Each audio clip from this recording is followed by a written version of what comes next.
Hello বন্ধু, আমি অনন্যা। আজকে আমি বানাবো মাশরুম পাস্তা। তার জন্য কিছুটা সবজি থাকছে, মাশরুম আর থাকছে সেদ্ধ করা চাউমিন। প্যানের মধ্যে কিছুটা বাটার মেল্ট করে তার মধ্যে রসুন কুচি আর লঙ্কা কুচিটা দিয়ে কিছুক্ষণ নেড়ে আমরা তারপরে দিয়ে দেবো কেটে রাখা মাশরুমটাও আমরা কিছুক্ষণ সটে করব। সটে করে নেওয়ার পরে তার সাথে কিছুটা লবণ আর কিছুটা কালো মরিচ দিয়ে সেটাকে ভালো করে সটে করব। মাশরুমটা কিছুটা কালার চেঞ্জ করলে তারপরে দিয়ে দেবো কেটে রাখা সলিড সবজিগুলো, যেমন গাজর আর বিনস। সেটাকে কিছুক্ষণ নাড়িয়ে গ্যাসটাকে লো ফ্লেম করে লিড দিয়ে ঢাকা দিয়ে দেবো যাতে সবজিগুলো একটু নরম হয়ে আসে।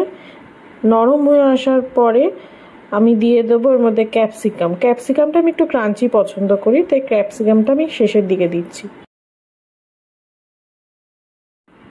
সসের মধ্যে আমি 1 চামচ দেবো কালো সস আর 1 চামচ মতো দেবো কিসাম টমেটো সস দিয়ে পুরো সবজিগুলোকে ভালো করে নেড়ে নেব।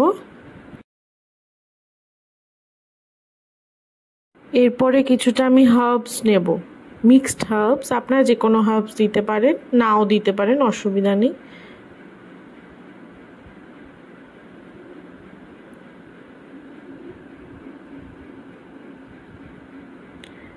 এবারে সেদ্ধ করে রাখা চাউমিনটা দিয়ে দেবো। এবারে ফ্লেমটাকে হাই করে নিয়ে পুরোটা মিলিয়ে নেব। আমি যেহেতু একটু গ্রেভি পছন্দ করি, তো সেই জন্য 1 চামচ কর্নফ্লাওয়ারের মধ্যে অল্প জল মিশিয়ে মিশ্রণটা দিয়ে দিয়েছি এবং পাশে আমি অল্প 1 কিউবের হাফ কিউব চিজ এর মধ্যে অ্যাড করে দিলাম আর দিয়ে লিড দিয়ে দেবো যাতে কর্নফ্লাওয়ার আর চিজটাকে ভালো করে মেল্ট হয়ে যায়। দেখুন মেল্ট হয়ে গেছে মোটামুটি, আর কর্নফ্লাওয়ারের জলটাও ঘন হয়ে গেছে এবং এটাকে ভালো করে মিশিয়ে গ্রেভিটা রেডি করে নেব।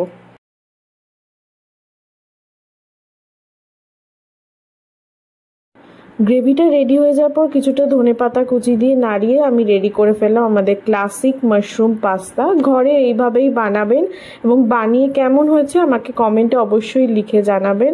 আজকে এই অবধি। আমার পুরো ভিডিওটা দেখার জন্য অসংখ্য ধন্যবাদ।